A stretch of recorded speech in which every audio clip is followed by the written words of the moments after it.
Welcome to Halo Talks Live, Sid's Gym, October 17th, 2024. We've got a great show for you today right before the pregame of the ALCS and NLCS, which we hope the New York Yankees and the New York Mets will come after this, and we'll do a postgame. Now, what we have tonight is two guests that are coming on. They're going to be representing the captain of movement, which will be Sue Hitzman, coming in from Melt Method. I have the pleasure of having Doug Levine, who I call the king of branding in the health club industry, will be with us today. This might be one of his first interviews ever since he left Crunch. I don't know if that's true, but we are going to go with that. I use the term HALO. It stands for Health, Active Lifestyle, Outdoors. This is much bigger than wellness. Wellness was started by a guy at the Mayo Clinic to become the antonym of illness. Illness is a disease. Wellness is a lifestyle. I think HALO is the evangelist movement that we need to be a part of. So I refer to everything as the HALO sector, HALO companies. And we're going to tell you how we are getting money into solving loneliness, obesity, and diabetes by making sure that investment groups, wealthy investors, and strategic partners know that the HALO sector is where you need to invest, because that's where people are going to be spending their money, and that is self-care. So I want to thank Sid Raymond here. Raman? Yes, sir. Xpriential. We're going to talk about his virtual reality treadmill that is next gen. You'll come down to the studio afterwards. We'll host you to a workout. Roger Harvey and Ethan, co-founders of Sid's Gym here. We've got the AV crew. I want to thank everyone there. My partner, Dave Ganelin, on the marketing side. And some of our sponsors, Higher Dose on infrared products, Melt Method, BFS. And we'll hopefully this conversation spawns some really good ideas, which turn into action, which turn into results, which turn into better lifestyles. So that's why we're here. Take a quick commercial break. Want to thank everyone for coming. We are in front of a live studio audience at Sid's Gym. Take it away.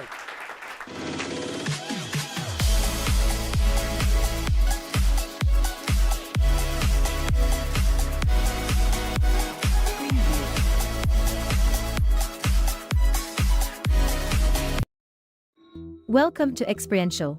We've reimagined the age-old treadmill into a novel simulator, blending hardware, software, and AI. We deliver movement experiences that are immersive and fun. We've replaced buttons with gestures, which empower and free the user to move naturally. From youth to seniors, beginner to advanced, our adventurous scenes, proprietary games, and virtual race courses offer a wide content library suitable for all.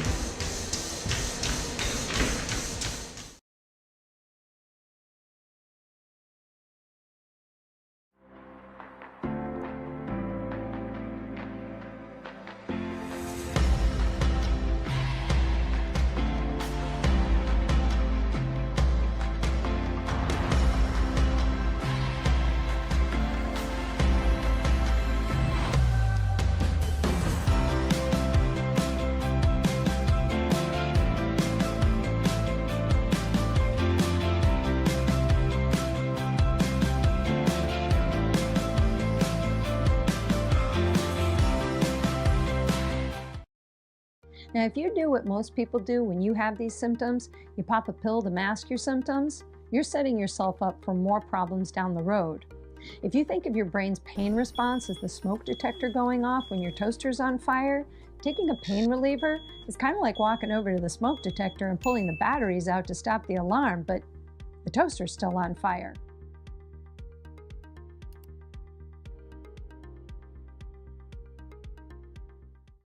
If you think of the fluid in fascia like a river, repetitive postures and movements of daily living create sediment that alters the river's natural flow, causing excessive tension, compression, and friction on this system, which on a global level alters joint stability and mobility. It's also the origin of many symptoms like prolonged muscle soreness, poor balance, inflexibility, and low-grade inflammation, which causes your joints to ache all the time.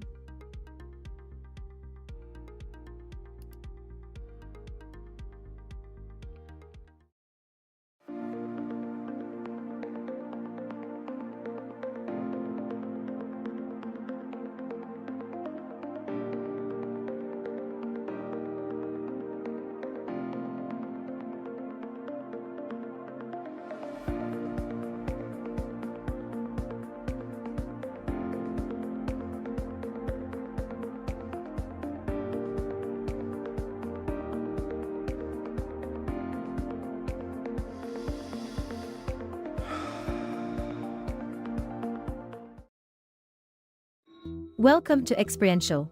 We've reimagined the age-old treadmill into a novel simulator, blending hardware, software and AI. We deliver movement experiences that are immersive and fun. We've replaced buttons with gestures, which empower and free the user to move naturally. From youth to seniors, beginner to advanced, our adventurous scenes, proprietary games and virtual race courses offer a wide content library suitable for all.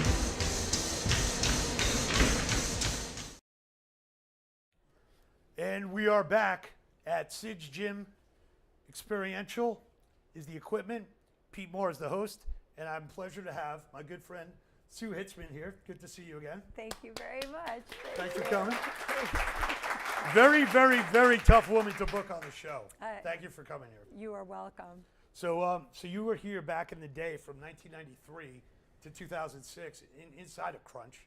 Yeah. We've got a Crunch thread moving through this whole Yeah. podcast. So give us a little background on how you got there and then what Crunch was like for you. Yeah, I mean, I started in fitness at 17 years old when jazzercise was a thing. And then I moved down to New York and I started auditioning. I landed a job at Vertical Club, and then one of the girls who was there was like, dude, you gotta work at Crunch. It's the best club. It's got such a great vibe.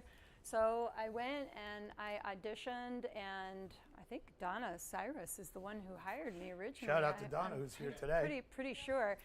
And it was a family. It was a community, and I think that Doug really created a community of amazing fitness pros. Roger pulled me into the office one time, and he said, hey, we've got a new program that we want to do. We want you to get trained. And I didn't have any money at the time, so I said, I can't afford it. And he's like, no, we're going to pay for it. And I thought I won an award. I was like, wow, my health club is supporting my education. And so that's really why I thought I was really a part of something new and different than any of the other health clubs, because they were supporting education and trying new things. And by the time the second year I was working with them, I was doing step, sculpt, stretch, hip hop, high impact aerobics. I taught everything there, cycling when cycling. When you look back to Doug and starting the business and building that brand, and then Roger coming in and a couple of the other, key people at the top, working with Roger, one, maybe talk about that relationship and how, that helped kind of build a culture, and then knowing that brand was always much bigger than it actually was in number of units, how that made you feel as an employee, growing. I think that's it. Is Crunch personified this? It seemed like a massive company, but when you got in the internal workings of Crunch, it was a community. The instructors knew one another. We took each other's classes. We learned from one another.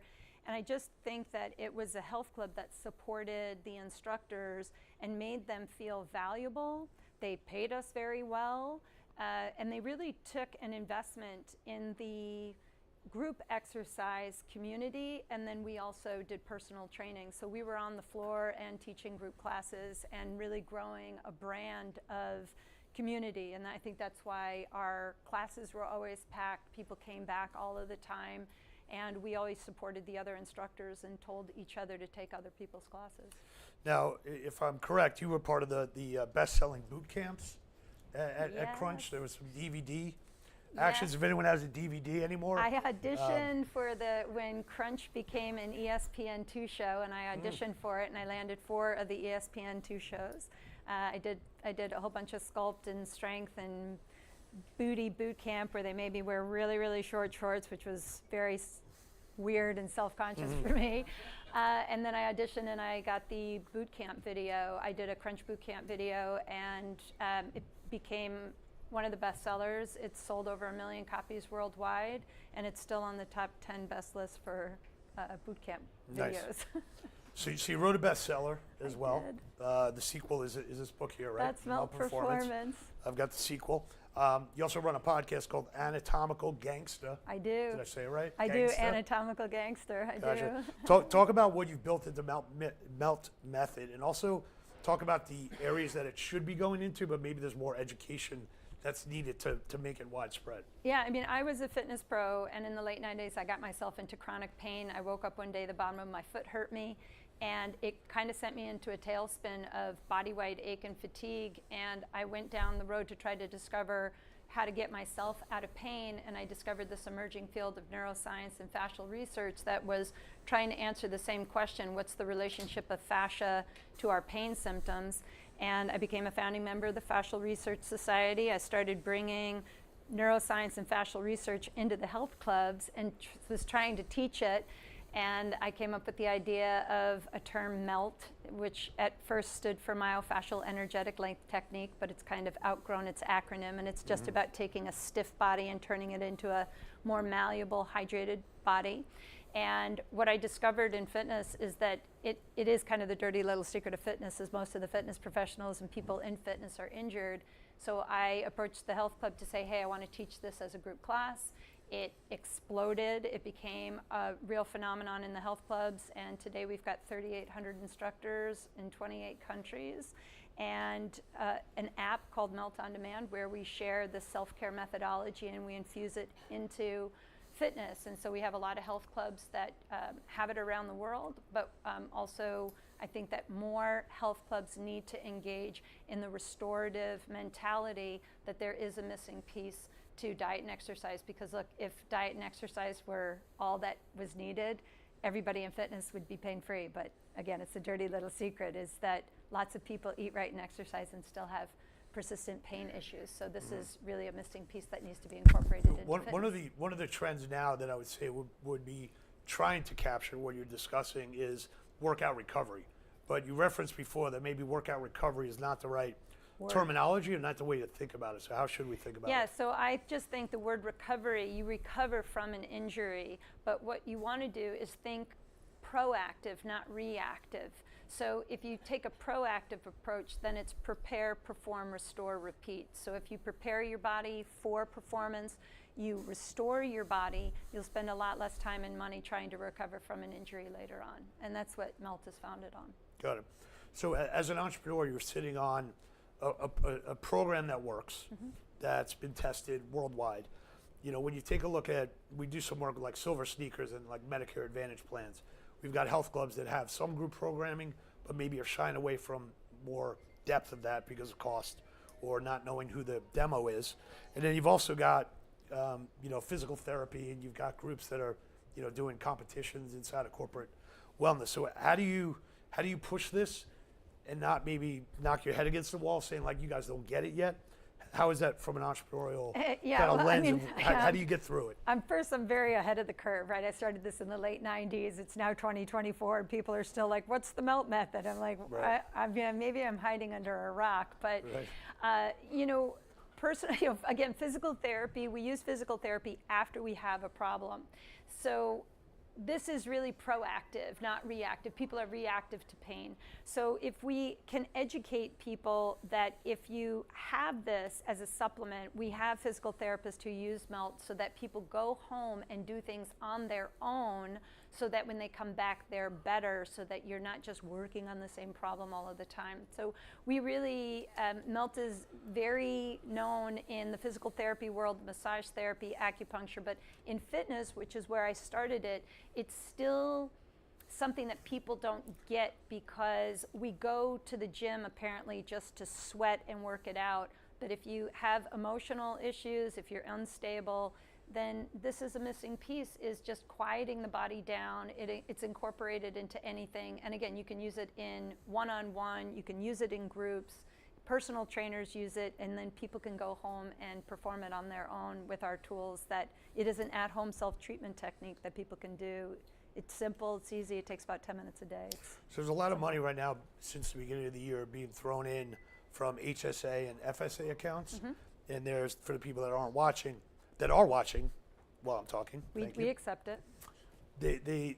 That money now can be used towards fitness. So you get a letter of medical necessity. And maybe talk about how impactful that is, or how you think that might open up. Yeah, I mean, doors. we enrolled in that as well. I mean, a lot of people use those funds to purchase the products. And the great thing about the MELT tools is that you buy it once. It's not something that you have to keep buying into. you start to learn the method, and it's simple to use. So it's not very costly. You go to a personal trainer, a chiropractor, and everything, that's expensive to always have to come back to that person. But again, for me, I was a manual therapist, and getting people out of my office and back into active living was the philosophy that I had. I didn't want them to be in my office all the time. I don't want to be somebody's mom and be like, oh, let me take care of you all the time. So giving them tools and techniques that are easy to adopt as a lifestyle change is the thing that we need to do in all of healthcare, is to empower people to be their own best healthcare provider. Self-care is the best healthcare, so learning to engage in self-care is critical. Now, post-COVID, a lot of the online and digital platforms, saw a pretty dramatic decrease in usage. From your standpoint, Yeah, since we you're did the basically about opposite. stability and fascia and more of like chronic management pain continuously, right? Talk about how that's worked, and talk about, are you still personally teaching some of the live classes? I do still teach. That's because very nice of I you. love it. Founder It to never founder gets to old. camera we like. Yeah, so I started Melt On Demand, which was a streaming platform before streaming platforms were a thing. So this was 2016 going on 2017. So I was already pretty well established in the online culture, and I already had online trainings where we were using the online world to prepare people for trainings. So when COVID happened and everybody sat around waiting for it to end, I locked myself in my studio and thought, I'm just going to move everything online and get people to keep moving while this pandemic is happening. They've got to keep going. And I put 5 levels of instructor training online. I shot about 300 videos over the course of a year, and our platform grew from about 3,000 followers to 10,000 followers, and we've retained almost all of them. So we've had a really great run with building a ecosystem and a lifestyle community where people are working together to thrive in their bodies. And we're very active. We talk to them. We have community members. And that's the one thing I would pass along to anybody who runs any type of business, is if you care about people instead of money all of the time. I mean, we all have to have a business, but if you really go at it where you really want to transform lives, I think that's authentic. And I came from an authentic place, and I just love teaching people. And it just never gets old to transform somebody's life who thinks that they're never going to get well, and suddenly they're well again. Yeah, that's great. And in closing, if there was one area of the community that you say a year from now, I definitely need to be here, this is where the biggest impact is. And I think about my parents' 55 and over community in Wellington, Florida, and there's no one like you, and there's no one talking about the MELT method, and they need to be. But what's an area? Is it that? Is it nursing homes? Is it? No, that's health just it. clubs? Is Where? the 50 and over is my wheelhouse. Yeah. There's more women who have pain than men. Chronic pain happens to women more than men, and that has everything to do with your hormone dysregulation. And what people need to know is that fascia, the stuff that MELT is working on, has a significant relationship to your immune function, your hormone balance, your gut regulation, and your basic metabolic state. So if I had to say who I would like to see MELT more, are the 20 and 30-year-olds, because what I'm seeing in my studio are people in their 20s with hormonal dysregulation that shouldn't happen until you're perimenopause or menopause, and that's not right. So something's happening in our culture because we're too sedentary, we're eating a lousy diet, we aren't interacting with people. I think there's a lot of emotional issues that are going on for people because community is what's cracking in our industry, and especially in the fitness world.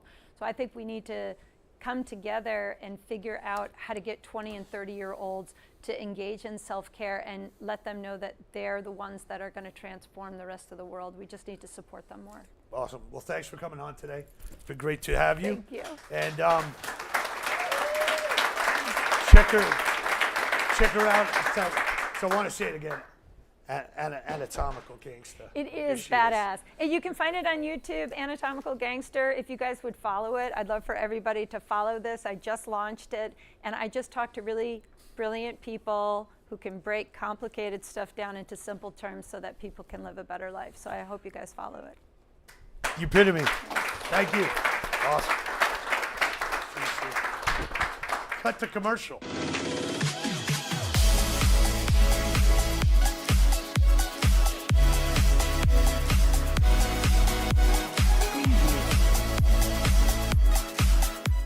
Welcome to Xpriential. We've reimagined the age-old treadmill into a novel simulator, blending hardware, software, and AI. We deliver movement experiences that are immersive and fun. We've replaced buttons with gestures, which empower and free the user to move naturally. From youth to seniors, beginner to advanced, our adventurous scenes, proprietary games, and virtual race courses offer a wide content library suitable for all.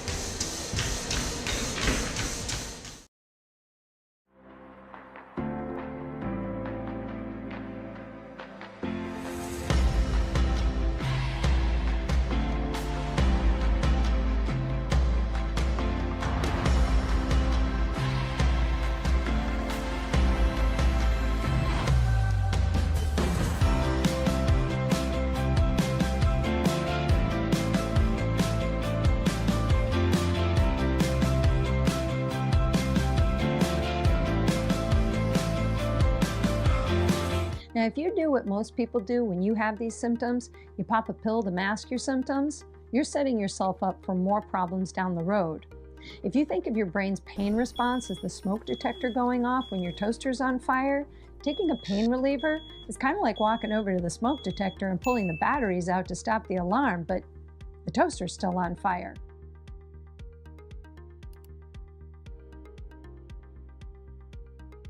If you think of the fluid in fascia like a river, repetitive postures and movements of daily living create sediment that alters the river's natural flow, causing excessive tension, compression, and friction on this system, which on a global level alters joint stability and mobility. It's also the origin of many symptoms like prolonged muscle soreness, poor balance, inflexibility, and low-grade inflammation, which causes your joints to ache all the time.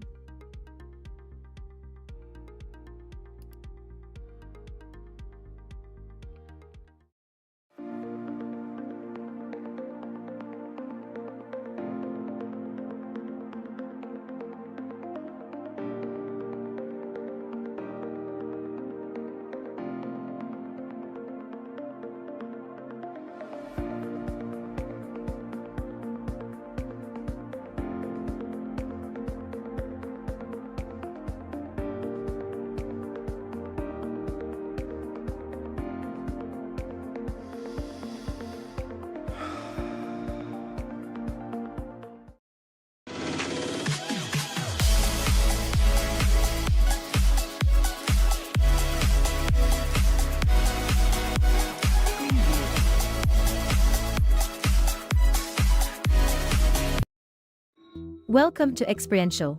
We've reimagined the age-old treadmill into a novel simulator, blending hardware, software, and AI. We deliver movement experiences that are immersive and fun.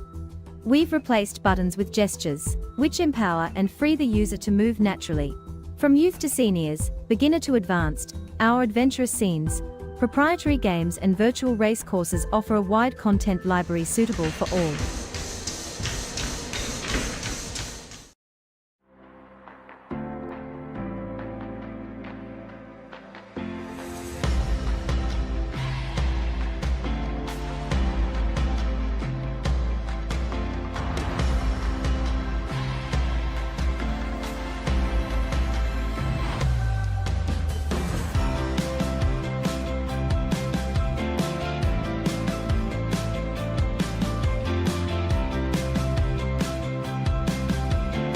Now, if you do what most people do when you have these symptoms, you pop a pill to mask your symptoms, you're setting yourself up for more problems down the road. If you think of your brain's pain response as the smoke detector going off when your toaster's on fire, taking a pain reliever is kind of like walking over to the smoke detector and pulling the batteries out to stop the alarm, but the toaster's still on fire.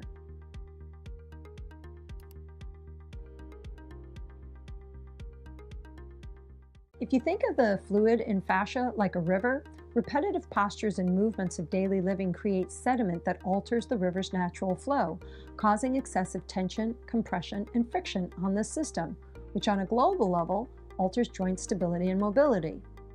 It's also the origin of many symptoms like prolonged muscle soreness, poor balance, inflexibility, and low-grade inflammation, which causes your joints to ache all the time.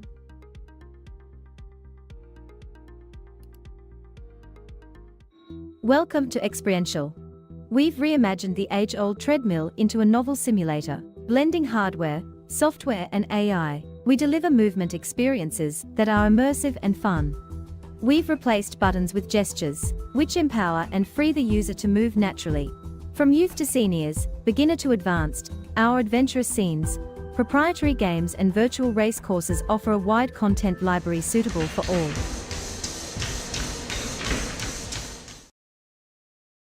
This is Pete Bohr. Welcome back to Halo Talks. We are at Sid's Gym, Xpriential. I am staring at one of these awesome virtual reality treadmills, as well as staring at my good friend Roger Harvey. Thanks for coming in today. All right, well, in the second half of the show, I have the pleasure of having a friend that I've known since 2000, one of your original members, I think, of your 13th Street gym. Sure. You had my credit card then. Hopefully you don't have it now. Welcome to the show, Doug Levine.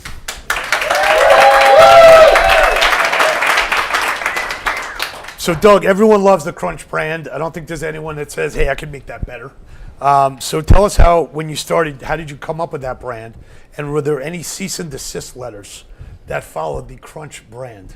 There were no cease and desist letters. The idea behind Crunch was that gyms were sort of rote, and they were only about, hey, look better.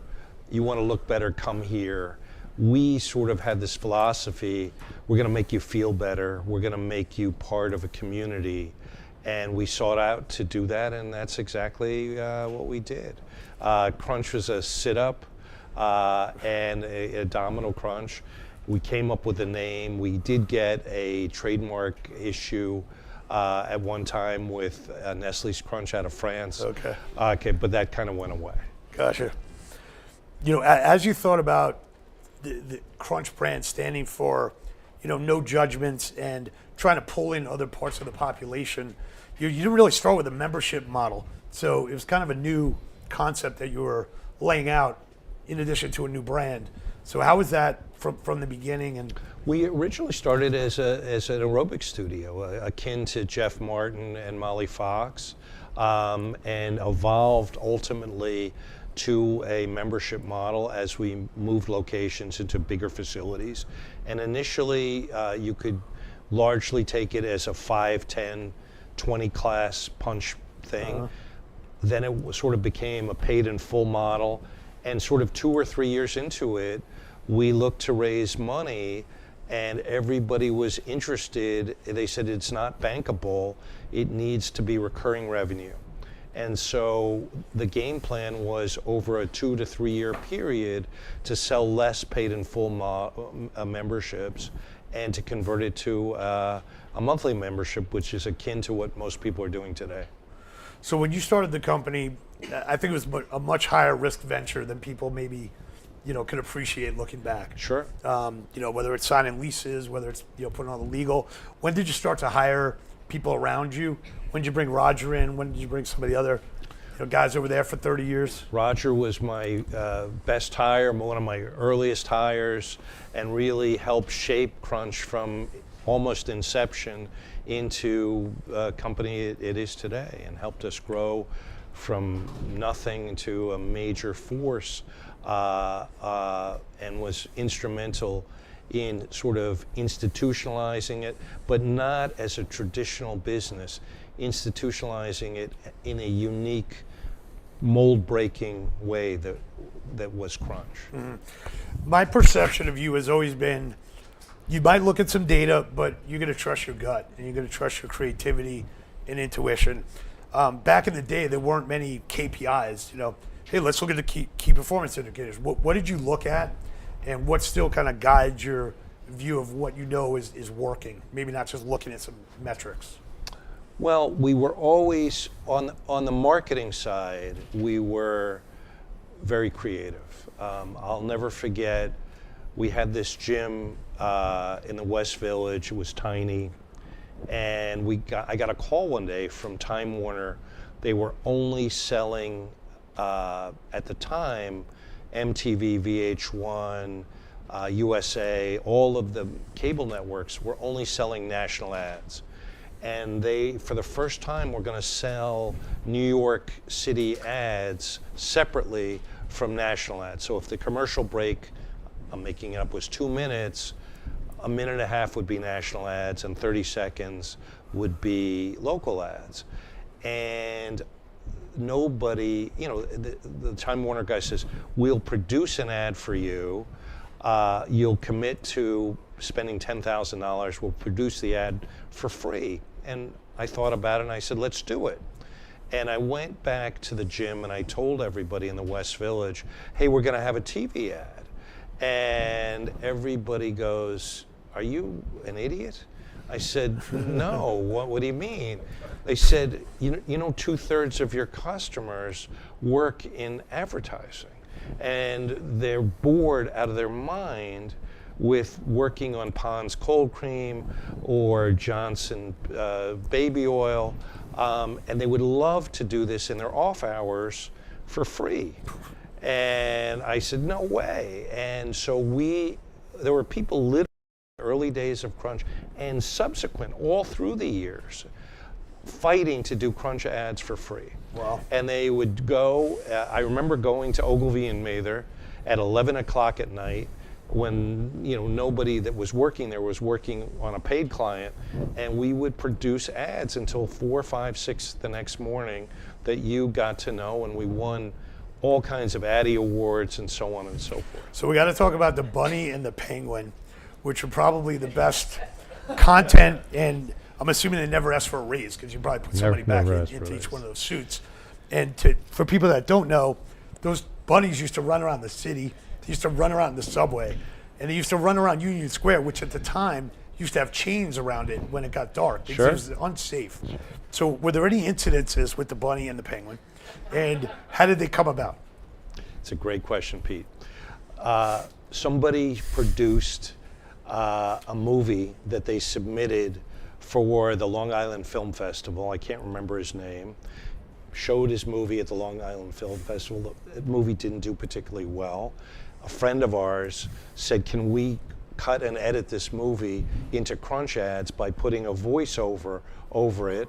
He said, please, I'd love it to live on. Wow. And that's the story of how the bunny became the mascot for Crunch. And then in subsequent years, we needed him to interact with somebody, so we introduced the penguin. Gotcha.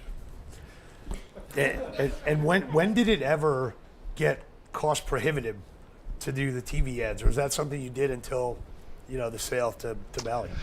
That's a great question. So we had, nobody knows this, but we had Time Warner didn't like running people's ads, local ads. Local ads, when they introduced it into New York, were largely Midas muffler shops, Jiffy Lube shops. They were franchises that had ads produced by corporate, and they could afford ads. But our deal with Time Warner was that we would get, because they love the creativity of Crunch's ads, we would get almost all of their unsold inventory. Okay, so basically we would spend $10,000 a month and get $500,000 worth of ads, or whatever their unsold inventory was, for many, many years. Wow. And then in 2000, 2001, there was the dot-com boom, ultimately the dot-com bust. Every little internet startup company had a huge ad budget, and Time Warner said, hey, there's no excess inventory, everybody's paying full rate, and we sort of had to pivot. Gotcha. One of the things you did do with the pivot, if I recall correctly, is I went to Las Vegas one time and I saw a Las Vegas magazine that they had at like the Mirage, and I was flipping through it and it had like a full-page Crunch ad. And I called Roger, I said, hey, Crunch is nowhere near here. Like, what is Doug's like marketing? What's going on with the maestro that he thinks like advertising in this magazine is somehow going to do something to help 19 clubs? Listen, the idea, we did in our heyday sell men's apparel at Foot Locker, Nordstrom's, Macy's, Bloomingdale's, Dick's Sporting Goods Stores, Sports Authority. The same thing with women's apparel. We license bags, we license hats. There was a whole series of Crunch apparel and related products that we sold, throughout the world. So the brand was bigger than 19 health clubs, and that was a big part of the thinking. When you think about today and what you could have done if you were at the helm right now, and social media was where it was at its inception, what kind of crazy things do you think you would be doing right now, or how quickly would it be you be to get to market that would excite you to say, hey, let me test this? I think that some of the stuff that we did, some of the avant-garde classes, a lot of putting classes online so people could take them in all throughout the world would be something we do. I think that the brand would have, big, far-reaching breadth, which it does today, and I think we'd have a lot of fun with new trends and new types of program. So a lot of people here are from New York, so they were indoctrinated into interesting new group exercise programs back in the day, sure. Whether from the activity or from the name of it. I believe there was drag queen classes, there were stripper pole classes, aerial yoga, maybe without all the waivers and the consents. Zumba obviously got started through Donna in Crunch. Sure. What are some of the things that you kind of latched onto and said, this is on brand, this is off brand, this isn't racy or trendy enough? How do you think about that? Obviously, we're going back, into a different paradigm of what political correctness and, pronouns are, but go from there. We love to foster creativity. We love to be known as an innovative company. We were very receptive to new trends. And so the idea was we wanted everybody to come to us with new ideas. And Donna was instrumental in sort of creating programming out of these new creative ideas. And it was very effective for Crunch, and it was a very effective part of our marketing strategy, which was, back then very PR driven. So people would find out about the brand through Elle, the New York Times, Vogue, so on and so forth. So this was sort of the lifeblood of PR in those days, which was a big part of the engine for the brand. It definitely allowed you to have something new and exciting that didn't necessarily have a capital expenditure next to it. I feel like a lot of clubs today have their set of classes, but don't use the class as as a hook. So how do you see that happening with all the different boutiques that are out there? Some of them you probably look at like I do and say this doesn't have a chance. Then there's something interesting and innovative that has, the right equipment, the right, modality at the right time with the right instructor. You've got hit workouts that have gone well and then kind of tailed off. Soul Cycle obviously did great. Now you've got Solid Core and some of these other modalities that are trending. Do you see where would you invest, or where would you say here's the best opportunities that you'd be excited about today if you looked at the different categories? It's big, broad trends, okay, is how I view the fitness industry. But within it, people are fickle. So, Sue Hitzman was talking about jazzercise, okay, and step that she taught and so on and so forth. Those things don't exist today. You couldn't get a spin bike for many, many years. Now the people move on. So the industry is such that people are always looking for new and different things. You just can't be different for the sake of being different. There has to be a reason that your programming is bringing a new, fresh approach, to the market. So when Bally made the approach, and I'm sure they approached you every year sequentially for years to try and buy Crunch to basically help them jumpstart their business. Can you talk about emotionally as an entrepreneur to say, I'm going to give my brand, regardless of the dollar amount, like this is kind of an asset, but it's also your baby? Yeah, it's you're very conflicted because this was started, at my kitchen table, the whole genesis of the brand, everything about it, and it was very emotional to give it up to people that weren't as careful with the brand as we were. Let's just politically say that. And then subsequently there was a sale of Crunch. Yes. That was done that we worked on to Integrity Square with Angela Gordon. I know you had a little bit of an angle in there. Is that something you can disclose, and what maybe kind of brought you back to say, hey, maybe I want to take a second bite here? I was friendly with the Angelo Gordon guys. We looked at doing joint venture in China.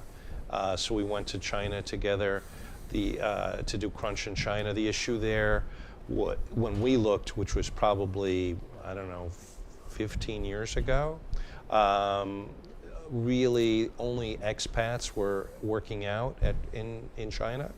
And so the model, they were building these giant 25, 30-story apartment buildings with beautiful gyms in them, and they wanted us to sort of take them over, but you really couldn't get customers beyond the little expat enclave that lived in those buildings. So it wasn't really a sustainable business, so we passed. I've looked at different fitness concepts subsequently, and have just not really gotten back in that. If you take a look at what concepts you think have the staying power, or brands that you say, hey, I could get behind these brands because they're an authority, they're saying something to me. What brands, maybe just outside of fitness, but what brands kind of engender your kind of loyalty? We fulfilled a need. We basically said, you don't have to look like Barbie and Ken. You can be comfortable coming to Crunch. You can be yourself coming to Crunch. We will take you if you're old, you're young, you're fit, you're not fit. You can become part of this community. The world was beginning this exercise adventure when we started. And we took a different approach. Our approach was, you don't have to be perfect. We're not going to judge you. And we are going to create this diverse environment that everybody's going to feel welcome.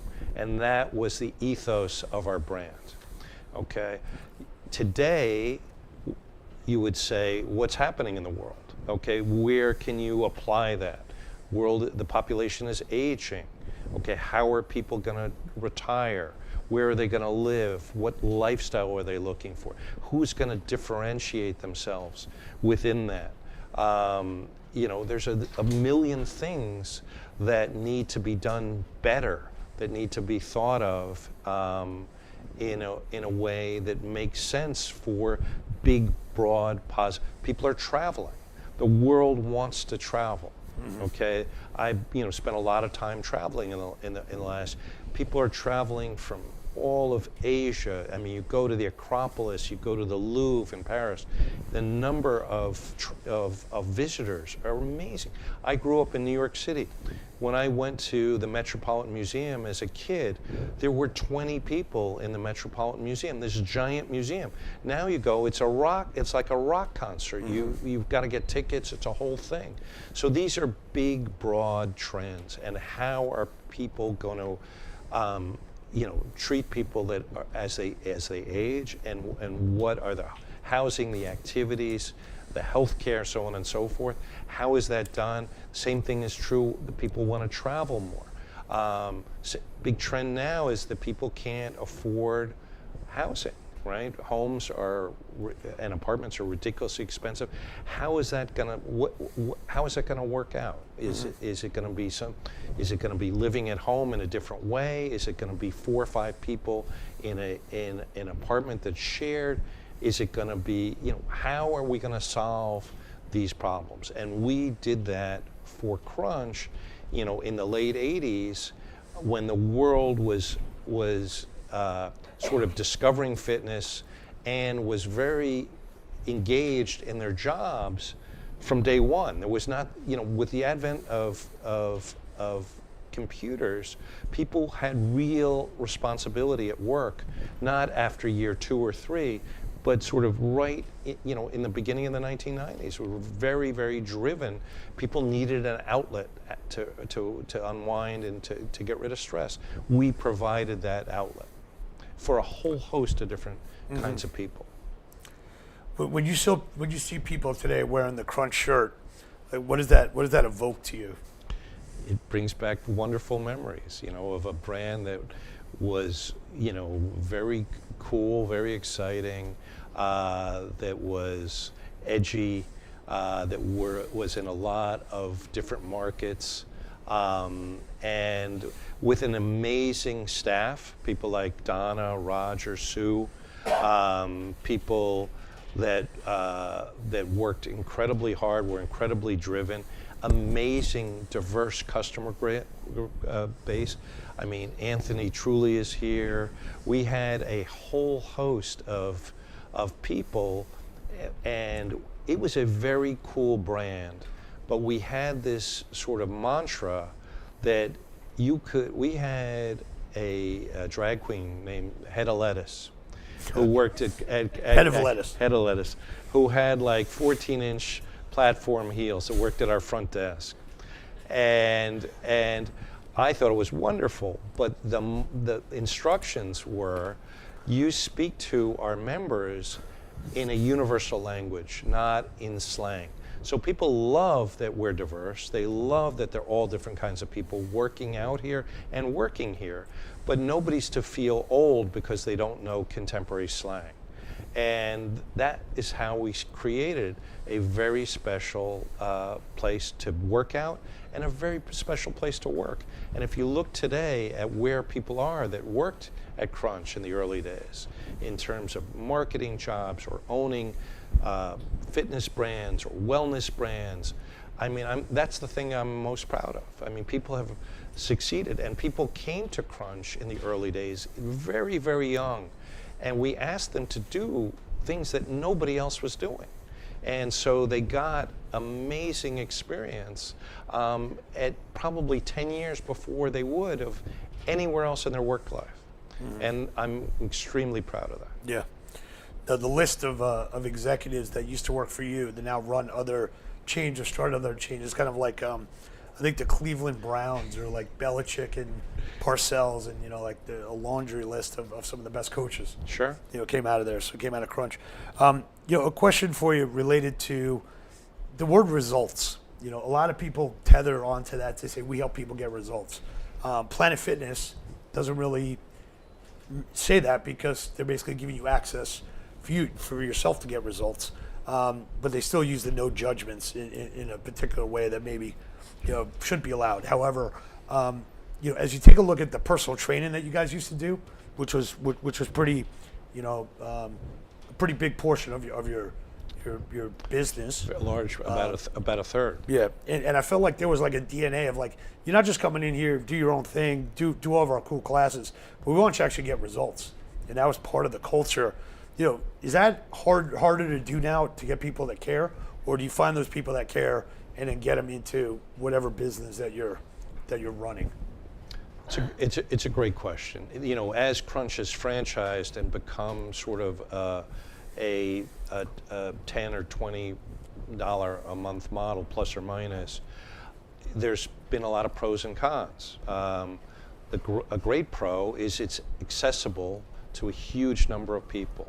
Another pro, I went to a Crunch 2-3 months ago in Tampa at 11 in the morning, and there were people there from all walks of life. The gym was packed at 11 o'clock in the morning, and there was a sense of community. It was clean, it was terrific. Was it performance driven and high results driven? I think it was more self-directed when the gym is at that price point. We were company owned. The price point was higher. It was, as you said, Pete, a large portion of our people trained, and I think it was more results driven, more self driven today, and more directed driven back in the day. Gotcha. So in closing here, any funny stories that you can share with us that maybe have gotten past statutes of limitations, or getting permitting in New York City, or having to open up and maybe as like a prohibition club back in the day, or Look, we were aggressive in our build-outs. We built clubs sometimes without finalized permits, and at the end of the day, it all worked out, and it was a wonderful experience. yeah. Well, let's take a quick commercial break here, and we'll finish up with Doug and the rest of the Halo Talks from Sid's Gym. Thank you.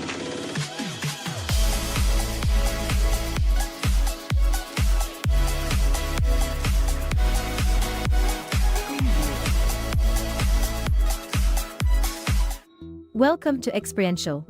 We've reimagined the age-old treadmill into a novel simulator, blending hardware, software, and AI. We deliver movement experiences that are immersive and fun. We've replaced buttons with gestures, which empower and free the user to move naturally. From youth to seniors, beginner to advanced, our adventurous scenes, proprietary games, and virtual race courses offer a wide content library suitable for all.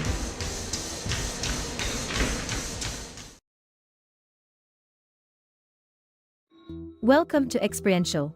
We've reimagined the age-old treadmill into a novel simulator, blending hardware, software, and AI. We deliver movement experiences that are immersive and fun. We've replaced buttons with gestures, which empower and free the user to move naturally. From youth to seniors, beginner to advanced, our adventurous scenes, proprietary games, and virtual race courses offer a wide content library suitable for all.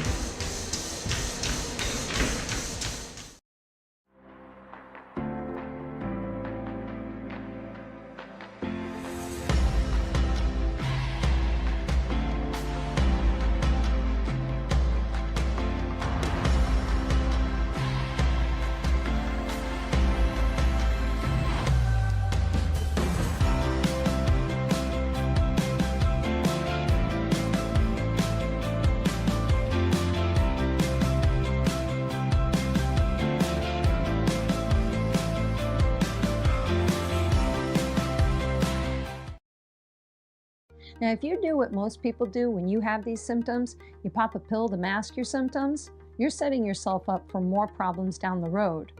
If you think of your brain's pain response as the smoke detector going off when your toaster's on fire, taking a pain reliever is kind of like walking over to the smoke detector and pulling the batteries out to stop the alarm, but the toaster's still on fire.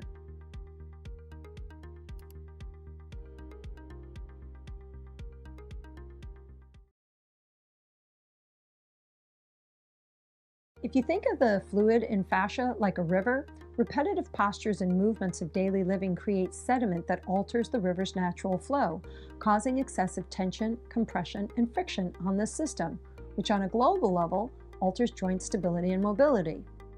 It's also the origin of many symptoms like prolonged muscle soreness, poor balance, inflexibility, and low-grade inflammation, which causes your joints to ache all the time.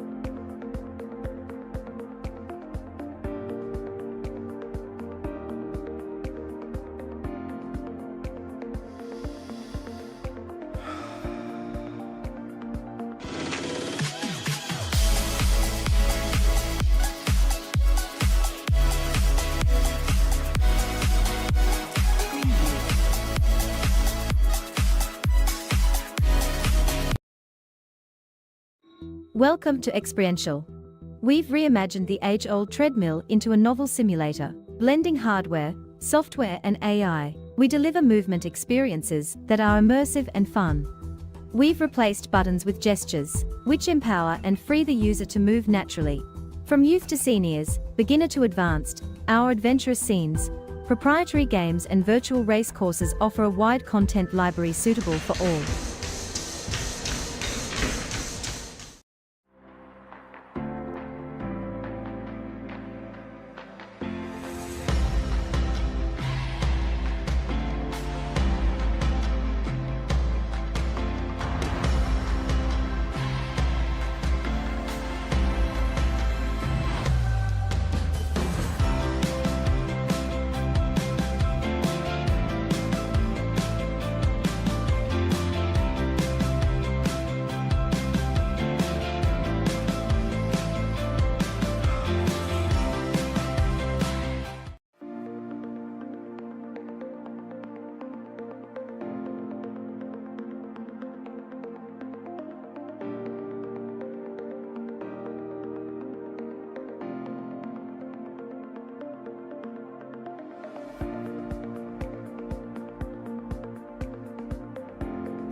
If you think of the fluid in fascia like a river, repetitive postures and movements of daily living create sediment that alters the river's natural flow, causing excessive tension, compression, and friction on the system, which on a global level alters joint stability and mobility.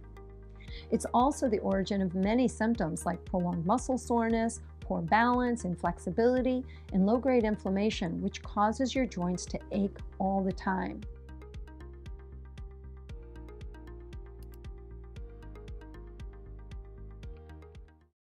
We are back at Sid's Gym, Xpriential Virtual Reality.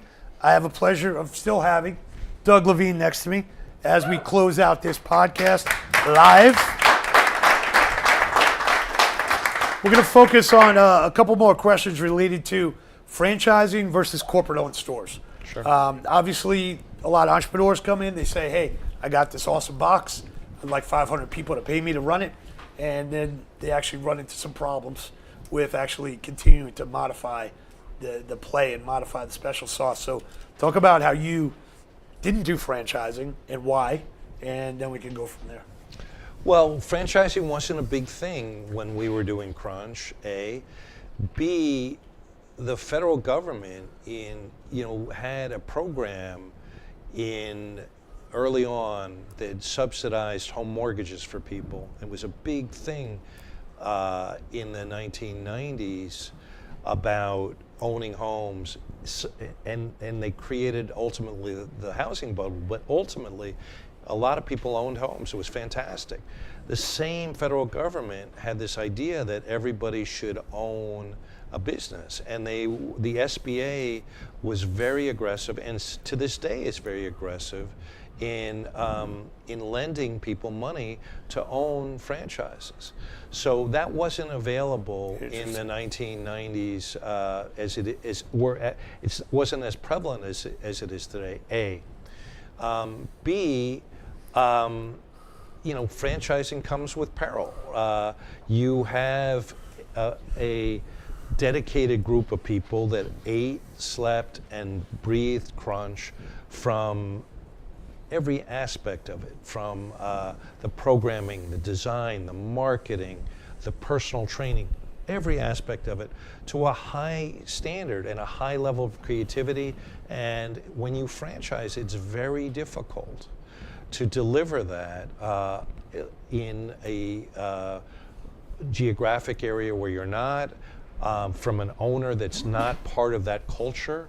And so there are pros and cons. And so I don't look at it today where Crunch is largely a franchise model. Mm-hmm. I think it's fantastic. And I think there are many pros, like we talked about before the break. It's a lower price point model. People love it. There are people there from all different walks of life. And I, when I was in the one two months ago, I was very proud that I created it. But it's a different experience. You obviously have the systems, you've got pricing, you've got SEO, so there's definitely a lot of benefits to franchising. Someone said to me once, you live and die by your first 10 franchisees. They either get the program and they're bought in and they actually run the play, or you're basically probably in lawsuits and this thing's never going to turn into what it should be. Have you seen concepts, without naming names, that it looks like they've got a good business and something that they should get paid for someone to run their playbook, yet they just way outgrew their skis on where they should be focused on? Absolutely. It's very, very, very difficult skill to start a brand from scratch. Most people are left brain or right brain. Right.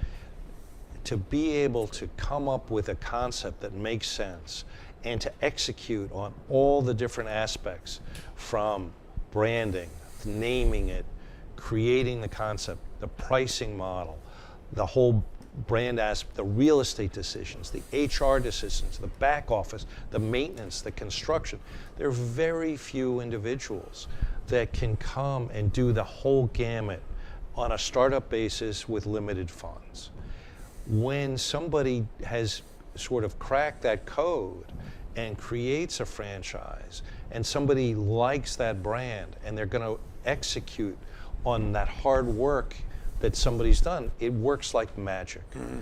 And so the franchise model can work if the people that are franchising the brands are of the same mindset, and really buy into it. And if it is tightly controlled, and the people that are running the company look at it from both points of view. What's in it for the franchisee, what's in it for the franchisor, and everybody's on the same page. It's interesting, some companies at the franchisor level will parachute people in from corporate, to basically live at the club. Roger has been working with us. We did a New York Sports Clubs turnaround, and now he's been inside of a couple of Crunch locations helping out and basically trying to bring that DNA from where you guys were back in the day and kind of infuse it and say, this is how we ran the playbook. So bringing people back and mentoring could be a real interesting way for a lot of brands to do that. Roger was front and center. Roger was a huge part of Crunch. So now that he's consulting for Crunch franchises, there couldn't be a better resource, period. He was in Saturday meetings when the whole team was there working on Crunch. And he was running a large part of it. So we've had Donna come in and do some group exercise programming with us inside and outside the clubs as well, and Terry Blachik, one of your other underlings. Let's pivot over to one more subject that a lot of people are talking about. I'm not sure if it's really there in the industry, but everyone talks about artificial intelligence. I like to say that you can't have artificial intelligence until you have intelligence. So let's get information on the member, and then you can actually have somebody analytically figure out what might be the next move or what you should be doing or what kind of interactions you should have. So how do you feel about when someone talks about AI? Is that meaningful to you? Is that okay, great idea, but you really don't have the machinations of it? Do I think that things that people do online, I think the data will be much quicker to AI, where people are going to a gym and you can track if they're taking classes or doing free weights, but your data is very sort of limited at this point in time. It's hard for AI to create a program as it is today. Right. Ultimately, that will change and will become very, very useful. But right now, I think the early adapters where it's going to be useful is in where you're searching, what your passions are, that sort of thing. Gotcha. Well, it's been great having you on. I'm glad we had this opportunity. It's Pete, a lovely couch and chair. I love it, Pete. We got to do it again next year. We should do it. We'll just turn it off. We'll just hang out here. Thank you. The Xpriential is a place for you to enjoy exercise. Adventures in nature, gaming, and virtual races are all available now. We call this Xitainment.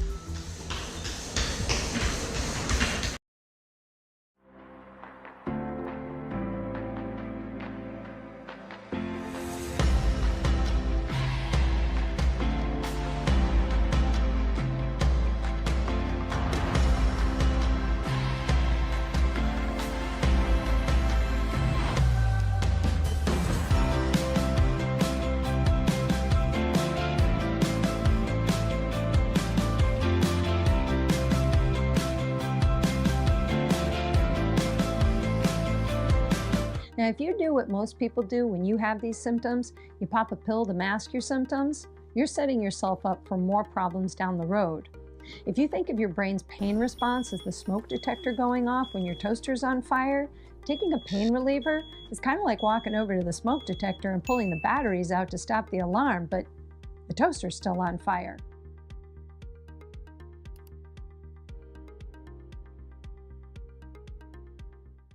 If you think of the fluid in fascia like a river, repetitive postures and movements of daily living create sediment that alters the river's natural flow, causing excessive tension, compression, and friction on this system, which on a global level alters joint stability and mobility. It's also the origin of many symptoms like prolonged muscle soreness, poor balance, inflexibility, and low-grade inflammation, which causes your joints to ache all the time.